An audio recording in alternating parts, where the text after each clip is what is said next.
36 जिल्हे, 36 बातम्या. News G9 Maharashtra.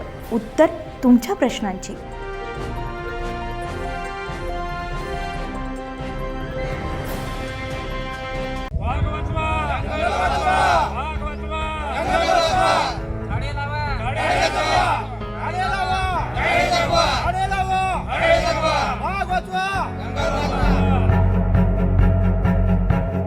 Samudrapur तालुक्यातील गिरड वनपरिक्षेत्राच्या वतीनं गिरड येथे नव्याने उभारण्यात आलेल्या जंगल सफारी प्रकल्पामध्ये उपवनसंरक्षक हरवीर सिंग, सहाय्यक वनसंरक्षक हरीश सरोदे यांच्या मार्गदर्शनामध्ये वनपरिक्षेत्र अधिकारी स्वप्नील ढोणे यांच्या नेतृत्वामध्ये जागतिक व्याघ्र दिनाच्या कार्यक्रमाचं आयोजन करण्यात आलेलं होतं. या ठिकाणी वृक्ष लागवडसह विविध कार्यक्रमांचं आयोजन करण्यात आलं होतं. या कार्यक्रमाच्या अध्यक्षस्थानी वनपरिक्षेत्र अधिकारी स्वप्नील ढोणे तर प्रमुख पाहुणे म्हणून मोहगाव ग्रामपंचायतीचे प्रशासक विलास नवघरे, राकेश बोबडे प्रामुख्याने उपस्थित होते. यावेळी उपस्थित मान्यवरांच्या हस्ते जंगल सफारी प्रकल्पामध्ये वृक्षारोपण करण्यात आलं. यावेळी मार्गदर्शन करताना वनपरिक्षेत्र अधिकारी स्वप्नील ढोणे म्हणाले की पर्यावरणाच्या दृष्टीने जंगल अबाधित राहणं काळाची गरज आहे. वाघांसह जंगलातील अन्य प्राणी सुद्धा जंगलात राहणं गरजेचं आहे. यासाठी वाघ हा जंगलात राहणं अत्यंत महत्त्वाचा प्राणी आहे. यामुळे आपण सर्वांनी पर्यावरणासाठी आपले योगदान देणं गरजेचं आहे असं मत व्यक्त केलंय.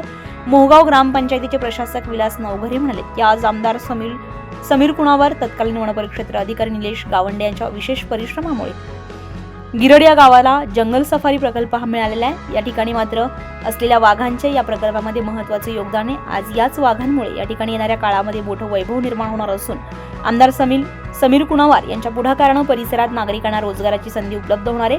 आज जागतिक व्याघ्र दिनाच्या निमित्तानं या जंगल सफारी प्रकल्प पहिल्यांदाच विविध कार्यक्रमांचं आयोजन करण्यात आलेलं होतं. हा प्रकल्प येणाऱ्या काळात नक्कीच प्रेरणादायी ठरेल असं मत त्यांनी व्यक्त केलंय. या कार्यक्रमाला गिरड येथील क्षेत्र सहाय्यक GP राऊत, वनरक्षक PD बेले, कल्याणी गोंडाणे, गोंडबा गुंडाप्पा, अमोल पिसे, संतोष पटले, सोपान कामतवार, वनसेवक नरेंद्र द्रवे, भाऊराव नागोसे, शरद ओरेक, मारुती वालदे, रंगनाथ कुंभारे, अविनाश बावणेसह RRC टीमचे सदस्य मोठ्या संख्येने उपस्थित होते.